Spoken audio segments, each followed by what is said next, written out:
So this is how you do a bullion knot. So bring your needle up through the fabric from the bottom and pull it through. And then where you want your bullion knot to end, so it's going to come from this point to another point. So where you want your bullion knot to end, come back down through the fabric and back up through at the point where your needle first came out of the fabric, and bring it so that the needle sits right into the edge of the fabric.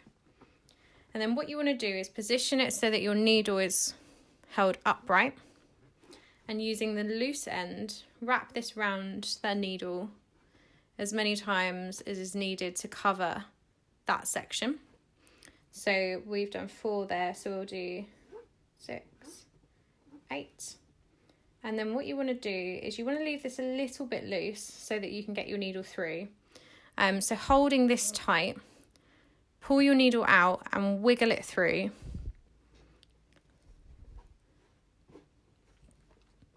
So I tend to hold with my first finger and thumb the threads so they're held in place, and pull it through all the way so you can see that the threads are still wrapped around, and then it tucks it into place where the needle secondly came up. And then what you want to do is bring your needle down through the fabric back at the end of your bullion knot, which will hold it in place. You might find you need to kind of wiggle and space the threads out a little bit where you've squished them together. But there you have your first knot. So if we do that again, so bring the needle up through the fabric from the bottom, bring it back in where you want the fabric, where you want the bullion knot to end, and back out at the first point. Bring it so that the needle sits right inside the fabric, so it's just poking out there, which allows you to position it upwards. And again, wrap the thread around the needle.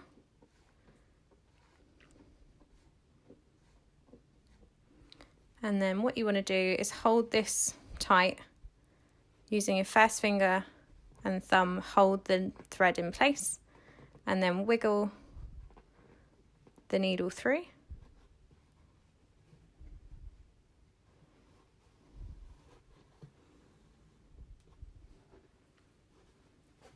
And then pull it tight. And then put the needle back down through the fabric at the point where your bullion knot ends. The other thing you can do is use them so that they wiggle. So for example, if I do another one, and what you want to do this time, so that you don't get them necessarily in a completely straight line, is wrap it around too many times for the space.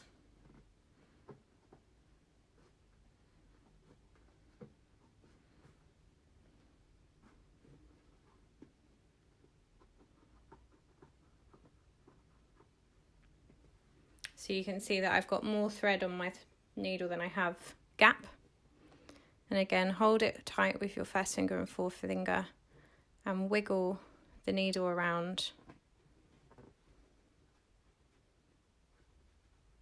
And you want to try and keep the wraps in order so that you don't get an odd setup.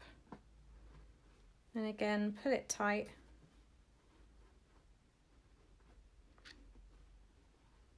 And then bring the needle down back through the fabric at the end of the knot.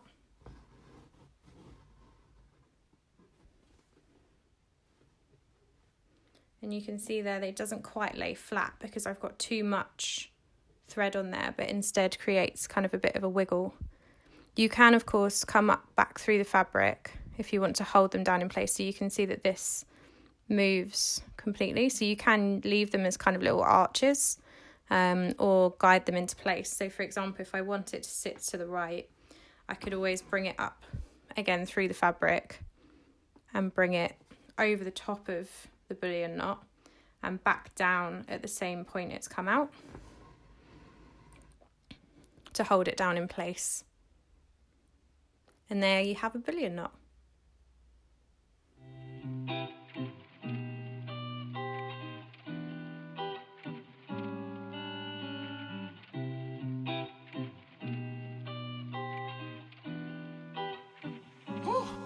Yeah.